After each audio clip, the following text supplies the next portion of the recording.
బైబిల్ని చదవటమే కాదు, నమ్మాలి.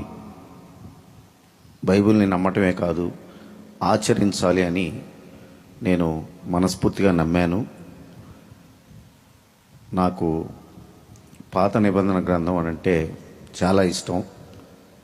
అందులో మరి నేను హిందువుగా జన్మించినప్పటికీ కూడా ఇందాక మరి పాస్టర్ గారు ప్రేయర్ చేస్తూ ప్రపంచంలో ఉన్నటువంటి ప్రతి ఒక్క మనిషి బాగుండాలని చెప్పేసి చెప్పటం మనందరం విన్నాం. ప్రేమ, శాంతి, సహనం కలిగినటువంటి క్రైస్తవత్వం అందరిలో ఉంటుంది. అందరం కూడా దానికి బద్ధులమై ఉండాలి. కాబట్టి ఎక్కడ ఎలా జన్మించినా కూడా బైబిల్ని చదివి నమ్మి ఆచరించడంలో తప్పు లేదు అని చెప్పి అనుకున్న నేను పాత నిబంధన గ్రంథానికి పూర్తిగా కట్టుబడి ఉన్నాను అనేది నేను బహిరంగంగా చెప్పగలుగుతాను. నాకు 10 ఆజ్ఞలు అని అంటే చాలా ఇష్టం, అలాగే భయం కూడా. సో 10 ఆజ్ఞల్ని ఎవరైతే తమ జీవితంలో ఆచరిస్తారో వాళ్ళు యెహోవాకి అత్యంత ప్రీతిపాత్రులు అని చెప్పి నేను నమ్ముతూ ఒక చిన్న మాట చెప్పి నేను ముగిస్తాను. భూమి ఆకాశాన్ని సృష్టించినటువంటి యెహోవా దేవుడు ఎంత గొప్పవాడో మీ అందరికీ నేను చెప్పగలిగినంత వాడిని కాదు.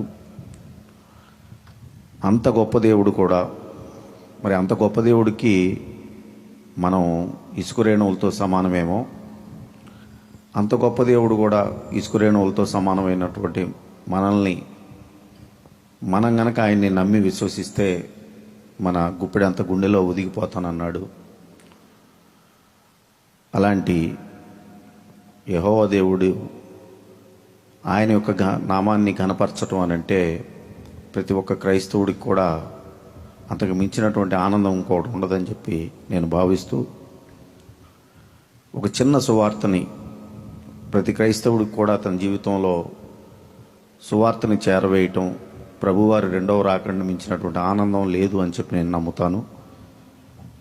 అలాంటి చిన్న సువార్తని, అంత గొప్ప దేవుడి యొక్క సువార్తని మనం ఇంకా ఇంత చిన్న ప్రపంచంలో చేరవేయలేకపోతున్నాం అనే బాధ నాకు మనసులో చాలా ఉంటుంది. ఆ సువార్తని చేరవేసిన రోజున ప్రభువారి 2వ రాకడ వస్తుంది. కాబట్టి మనందరం కూడా మన కోసం తన బిడ్డని త్యాగం చేసినటువంటి యెహోవా దేవుడికి రుణం తీర్చుకోవాలి అని అంటే మాత్రం సువార్తని ఈ ప్రపంచానికి చేరవేయటంలో ప్రతి ఒక్క క్రైస్తవుడు కూడా ముందుండాలని చెప్పేసి భావిస్తూ అలా చేయటానికి మన జీవితాలను అర్పించాలి అనే దాన్ని నేను నమ్ముతూ అలాంటి రోజు అతి త్వరలో రావాలని మనస్ఫూర్తిగా కోరుకుంటూ సెలవు తీసుకుంటాను. నమస్కారం.